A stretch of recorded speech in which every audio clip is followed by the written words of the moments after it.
You know what's funny? We spend our entire lives running away from pain, yet the moments that break us open are often the ones that shape us into who we're meant to become.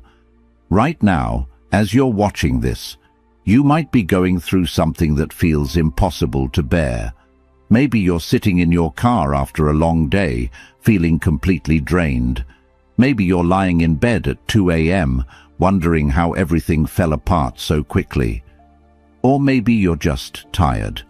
Tired of pretending you're okay when you're not. Tired of wearing that mask that's become too heavy to carry. Here's the contrast that will change everything.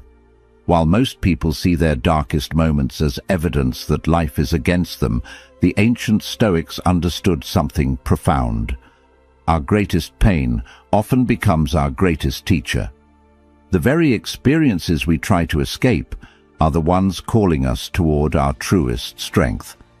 Marcus Aurelius, who ruled an empire yet faced personal tragedies that would crush most people, wrote in his personal diary, "The mind that pursues the good, whether it achieves it or not, is honored by its very pursuit." He wasn't writing this for public praise. He was reminding himself that even in loss, even in heartbreak, even when everything seems meaningless, there's honor in continuing to seek what's good. I want to be honest with you about something. This video might make you cry, and I'm not sorry about that, because sometimes we need to feel the weight of our own strength. Sometimes we need to remember that we've survived every difficult day so far, and that's not a small thing. That's extraordinary. You see, we live in a world that tells us to avoid discomfort at all costs. Swipe away from anything that makes you feel.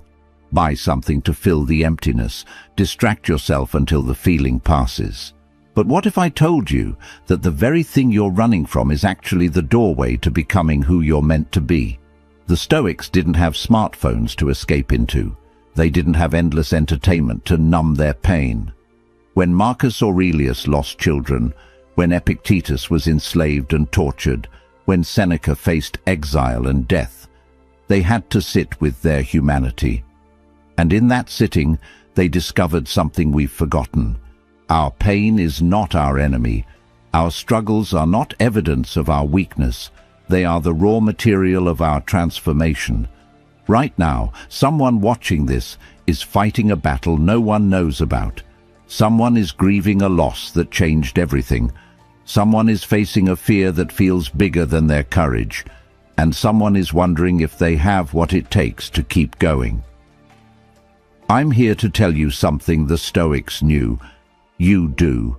Not because you're superhuman, but because you're human. This isn't going to be another video that tells you to think positive or pretend your problems don't exist.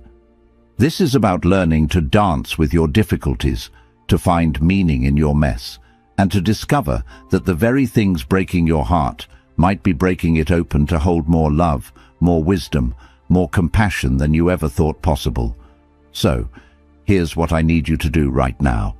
If this is speaking to you, hit that like button, not for me, but as a commitment to yourself that you're ready to hear some truths that might be uncomfortable but necessary. Drop a comment and let me know you're here, fighting your own battles with courage. Share this with someone who needs to remember their own strength.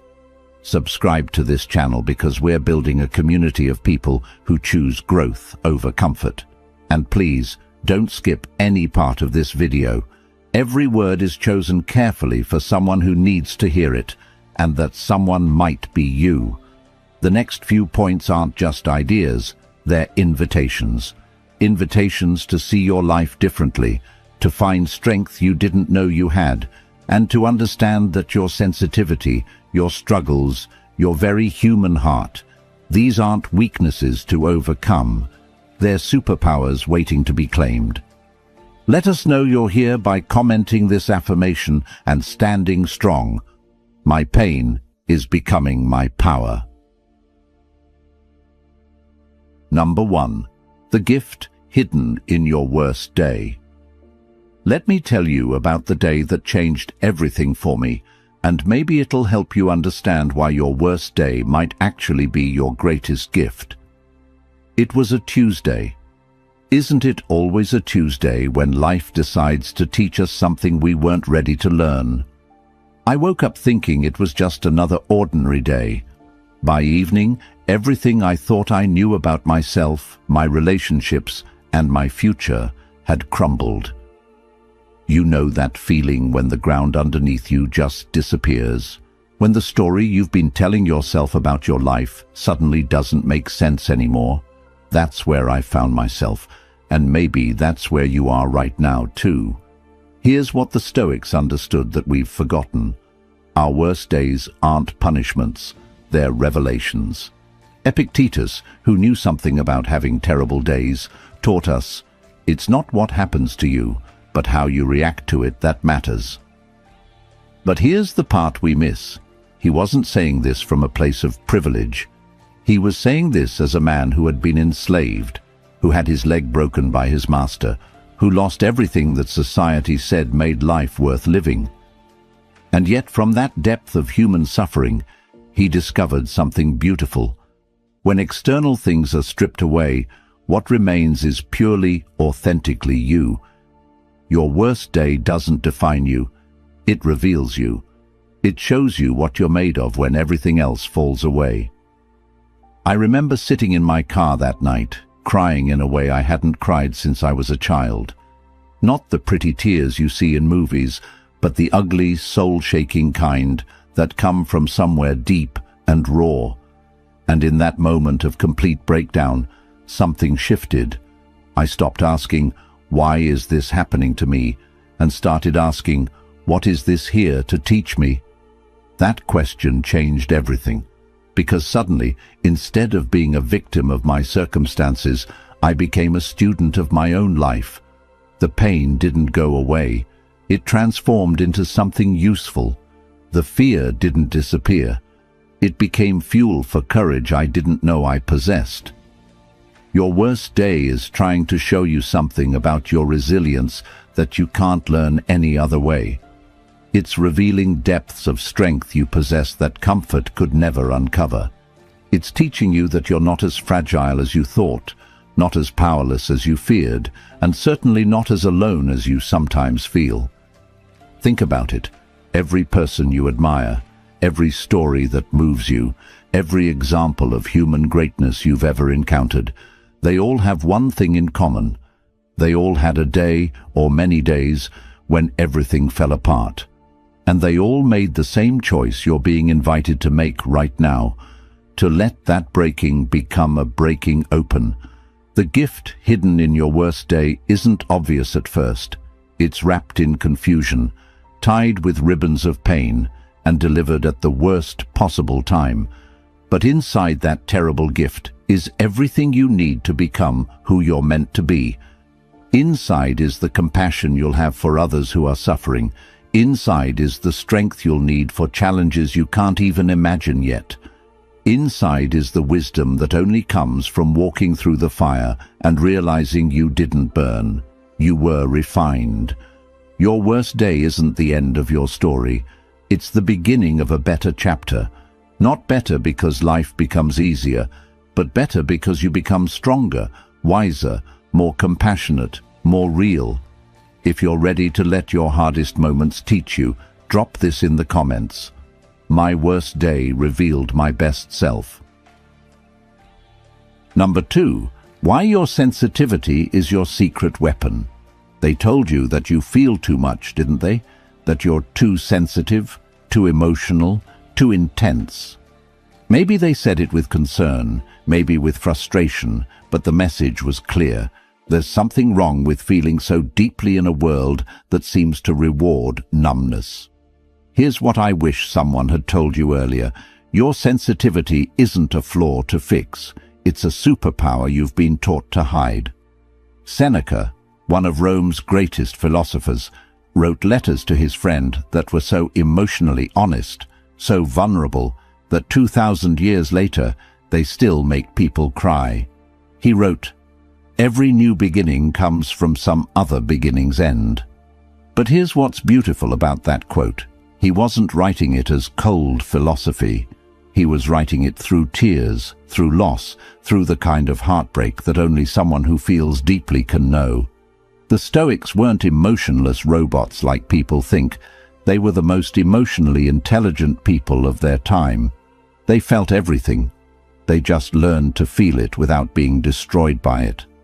There's a difference between feeling deeply and drowning in those feelings. Your sensitivity allows you to experience life in high definition, while others are stuck watching a black and white TV. You know what your sensitivity really is? It's your ability to pick up on things others miss. When someone is hurting, you feel it in your chest. When something is beautiful, it moves you to tears. When something is wrong, your whole body knows it before your mind catches up. This isn't weakness. This is wisdom that can't be taught in books. Your emotions aren't random. They're information. They're your inner guidance system trying to tell you something important. When you feel anxious about a relationship, that's not you being paranoid. That's you picking up on real inconsistencies your logical mind hasn't processed yet. When you feel excited about an opportunity everyone else thinks is crazy, that's not you being naive. That's your intuition recognizing potential others can't see. The world needs people who feel deeply. We need people who care so much it hurts sometimes, because caring is what changes things. We need people who can sense when someone is struggling behind their smile, who can feel the beauty in a sunset so deeply they have to stop and appreciate it, who can sense injustice in their bones and feel compelled to do something about it. Your tears aren't signs of weakness. They're signs that you're fully alive. Your intense emotions aren't problems to solve. They're gifts to appreciate. Your ability to feel another person's pain isn't a burden to carry. It's compassion in action. Stop apologizing for feeling things deeply. Stop trying to numb what makes you human. Stop believing the lie that strength means feeling less. Real strength means feeling everything and still showing up, still caring, still choosing love even when it's scary, still believing in goodness even when the world gives you reasons not to. Your sensitivity is your secret weapon because it allows you to connect with people in ways that surface-level interactions never could. It allows you to create, to love, to inspire, to heal, not despite your deep feelings, but because of them. If you agree that sensitivity is your superpower, drop this in the comments. My sensitivity is my strength, not my weakness.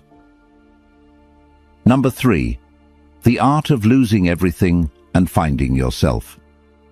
There comes a moment in every person's life when everything they thought they needed gets stripped away. Maybe it's all at once: a job, a relationship, a dream, a person you loved, gone. Or maybe it happens slowly, like watching your old life dissolve piece by piece until you wake up one day and barely recognize yourself or your circumstances. I want to talk to you about that moment, because if you haven't had it yet, you will. And if you're in it right now, I want you to know something. You're not falling apart. You're falling into place. Marcus Aurelius understood this better than most. He wrote, "Loss is nothing else but change, and change is nature's delight." Easy words to read, harder words to live. But he wrote them as a man who lost children, who watched his empire crumble, who faced betrayals that would break most hearts. He wrote them because he discovered something profound in his losses. When everything external is taken away, what remains is unshakably yours. There's something terrible and beautiful about losing everything you thought defined you. It's terrible because it hurts in ways you didn't know were possible. It's beautiful because it forces you to meet who you really are underneath all the titles, roles, possessions, and relationships that were never truly you anyway. You remember the day you lost what you thought was your entire identity. The career you had built for years, the relationship you believed would last forever, the future you planned so carefully. All of it vanished in what felt like minutes. You sat in an empty apartment surrounded by boxes, feeling like a stranger in your own life. But here's what nobody tells you about rock bottom. It's solid. You can build on it. When you have nothing left to lose, you have everything to gain. When all your old strategies stop working, you're forced to discover new ones. When your old identity crumbles, you get to choose who you become next. The art of losing everything isn't about learning to let go gracefully, though that comes with time. It's about learning to see loss as liberation. Every ending is clearing space for a beginning. Every door that closes is redirecting you toward a door that's meant for you. Every person who leaves is making room for the people who are supposed to stay. Your losses are not punishments for something you did wrong. They're not evidence that you're not good enough, smart enough, or worthy enough. They're course corrections from a universe that knows better than you do what you actually need. They're invitations to stop trying to control outcomes and start trusting the process. Think about a tree in winter. It looks dead, doesn't it? Bare branches reaching toward a grey sky, no leaves, no visible signs of life. But underneath the surface, in the roots, in the core, life is happening. The tree is gathering strength for spring. It's not dying. It's preparing for rebirth. That's you right now if you're in a season of loss. You might feel empty, bare, broken. But underneath the surface, in places you can't see, you're gathering strength for your next season. You're developing roots that will be deeper than anything you had before. You're preparing for a version of yourself that you can't even imagine yet. The art of losing everything is really the art of finding yourself. Not the self you thought you were supposed to be, but the self you actually are. Not the self that needs external validation to feel worthy, but the self that knows its worth comes from within. Not the self that breaks when circumstances change, but the self that bends and grows stronger. Number 4. The beautiful truth about your broken dreams. Right now, someone watching this is mourning a dream that didn't come true. Maybe it was the business that failed, the relationship that ended, the career that never took off, the life you planned that got derailed by circumstances beyond your control. You're sitting there wondering if you're a failure, if you should have tried harder, if you're destined to always fall short of what you really want. Let me tell you something that might sound crazy at first. Your broken dreams aren't failures. They're redirections towards something better than you could have imagined. Epictetus taught us something revolutionary. Don't demand that things happen as you wish. Instead, wish that they happen as they do happen. But he wasn't teaching passive acceptance. He was teaching us that our attachment to specific outcomes often blinds us to better possibilities that are trying to unfold. Imagine someone who spends 3 years chasing a dream that consumes every waking moment. They sacrifice relationships, health, sleep and joy, everything, for one vision of success. But then that dream suddenly crumbles, and in the aftermath, it feels like they've wasted the best years of their life on something that was never meant to be. They feel angry at the universe, at themselves, and at everyone else who seems to be living their dreams while theirs lies in ruins. But here's what they couldn't see in the middle of that heartbreak. That broken dream was actually breaking them open. It was clearing the way to discover new dreams they never even knew existed. The skills they developed while pursuing that path became the foundation for something completely different and far more fulfilling. The connections they made, the person they became, the resilience they built, none of it was wasted. It was all preparation for a life they couldn't have planned, but one that was perfect for who they were becoming. Your broken dreams aren't evidence that you're not good enough. They're evidence that you're being called towards something that aligns with who you really are, not who you thought you should be. Sometimes we have to lose the dreams that were never truly ours to make space for the ones that are. Think about it this way. When a river encounters a boulder, it doesn't see it as failure. It flows around it, finding a new path that often turns out to be more beautiful than the original route. That boulder isn't stopping the river, it's creating a more interesting journey.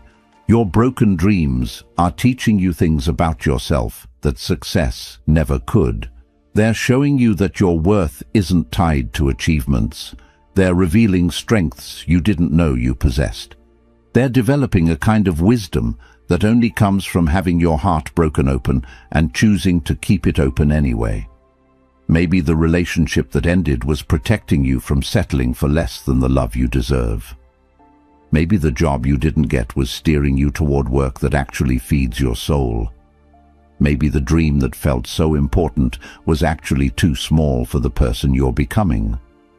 I'm not saying it doesn't hurt. I'm not saying you shouldn't grieve what didn't work out. Feel the disappointment fully. It's part of being human. But don't let that grief convince you that you're not meant for beautiful things. Don't let one closed door make you believe that all doors are closed. Your broken dreams are composting into soil for new dreams to grow. Dreams that fit you better. Dreams that honor who you've become through the breaking and rebuilding. Dreams that you couldn't have dreamed when you were still holding so tightly to the old ones.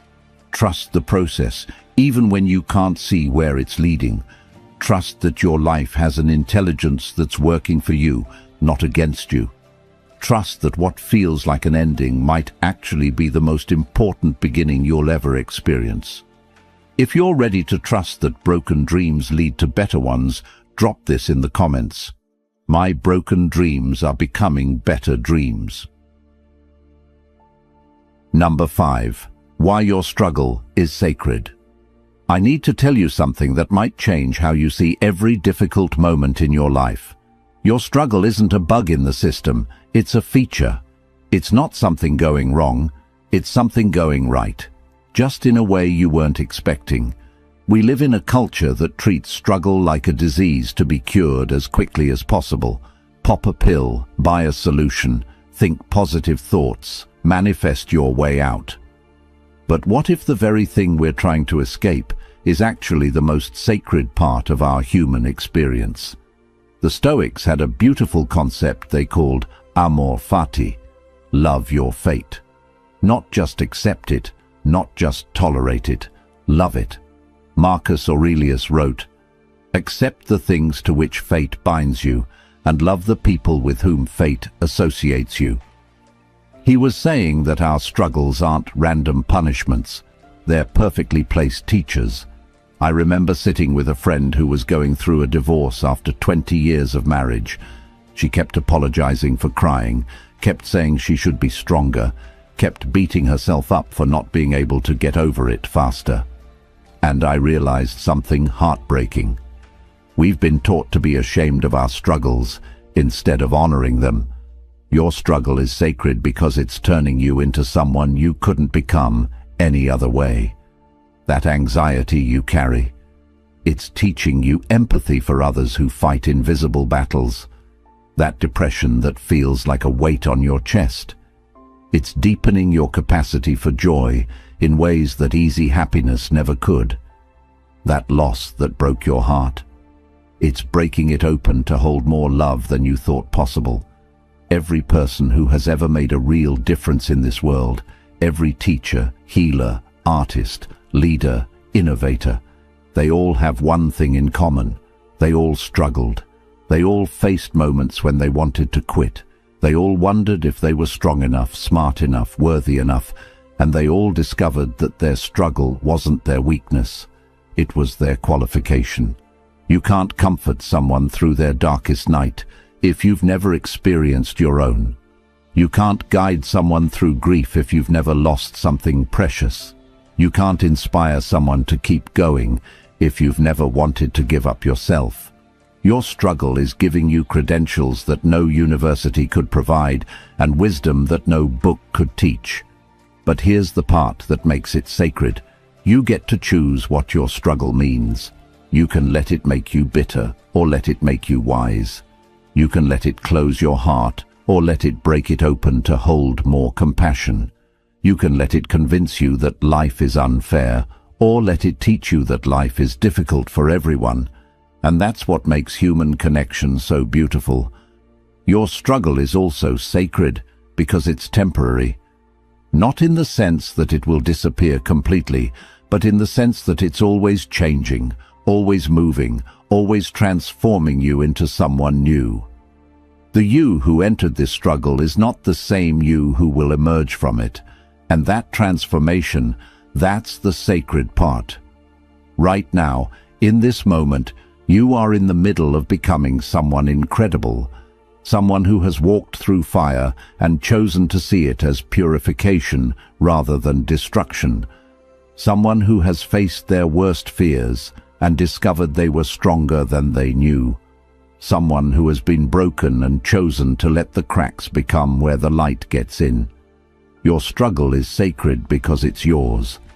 It was designed specifically for you by a universe that believes you can handle it. Not easily, not without scars, not without tears, but ultimately, victoriously. Number 6. The courage to start over. There's a moment that comes to all of us, maybe more than once, when we realize we have to start over. Not because we failed, not because we gave up, but because we've outgrown who we used to be, and the life we built for that person no longer fits. Starting over at 25 feels like an adventure. Starting over at 35 feels terrifying. Starting over at 45 feels impossible. Starting over at any age when you thought you had it all figured out, that takes a kind of courage that not everyone understands. Seneca, who lost his fortune, his position, and eventually his life, understood this courage intimately. He wrote, "Life is long if you know how to use it." What he meant wasn't that we should live longer. He meant we should live more fully, even if that means starting over when staying comfortable would be easier. Imagine a woman in her early 50s who decides to leave a successful law career to become a school teacher. To many, it looks like she's lost her mind. Why walk away from financial stability and a respected profession to start at the bottom of a completely different field? Why choose uncertainty over comfort? But for her, it's not about escaping something bad. It's about answering a deeper calling. Working with children reignites a passion that had been buried for years. She rediscovers why she once fell in love with learning, and that clarity makes the leap worth it. Starting over isn't about erasing your past. It's about integrating everything you've learned into something that serves who you're becoming. Every mistake you made, every lesson you learned, every skill you developed, none of that disappears when you change directions. It all becomes part of your foundation for building something new. The courage to start over is really the courage to trust yourself more than you trust other people's opinions. It's choosing growth over comfort, possibility over security, authenticity over approval. It's saying, I don't know what's going to happen, but I know I can't stay where I am. Maybe you're sitting there right now knowing you need to start over in some area of your life. Maybe it's a relationship that's been dead for years, but you're scared to be alone. Maybe it's a career that pays the bills but kills your soul. Maybe it's a version of yourself that everyone expects you to be, but that feels like wearing clothes that no longer fit. Here's what I want you to know. Starting over isn't giving up. It's growing up. It's the difference between accepting what is and creating what could be. It's the difference between surviving your life and actually living it. The world needs people who have the courage to start over because you show the rest of us that it's possible. You prove that we're not stuck with our first choices, our past mistakes, or other people's expectations of who we should be. You demonstrate that life is a series of beginnings, not just one long middle with a disappointing end. Starting over means you get to take everything beautiful from your past and leave behind what no longer serves you. You get to keep the wisdom and release the regret. You get to honor who you were while embracing who you're becoming. Yes, it's scary. Yes, people might not understand. Yes, you might fail or struggle or wonder if you made the right choice. But here's what's scarier: getting to the end of your life and realizing you never had the courage to begin the life you actually wanted to live. Your future self is counting on your present self to be brave enough to start over, to choose possibility over predictability, to trust that you're strong enough to build something beautiful, even if you have to start with just your bare hands and an open heart. If you've made it this far, something inside you knows that this message was meant for you. Not because your life is harder than anyone else's, but because you're ready to see your struggles differently. You're ready to stop running from your pain and start learning from it. You're ready to stop apologizing for feeling deeply and start using that sensitivity as a superpower. Here's what the Stoics knew that we forget. We are not victims of our circumstances. We are students of our own lives. Every difficulty is a curriculum designed specifically for us. Every loss is making space for something better. Every ending is really a beginning in disguise. The tears you've cried while watching this video aren't signs of weakness. They're signs of recognition. Your soul recognizing its own strength, your heart remembering its own resilience, your spirit awakening to its own power. You came into this world with everything you need to handle whatever comes your way. Not easily, not without scars, not without moments when you want to give up, but ultimately, successfully. Your struggles are not evidence that something is wrong with you. They're evidence that you're alive, that you care, that you're growing into someone extraordinary. As Epictetus said, you are an actor in a play, which is as the author wants it to be. Your role might involve struggle, heartbreak, starting over, feeling too deeply, losing things you love. But it's your role, and you're the only one who can play it. The world needs what you have.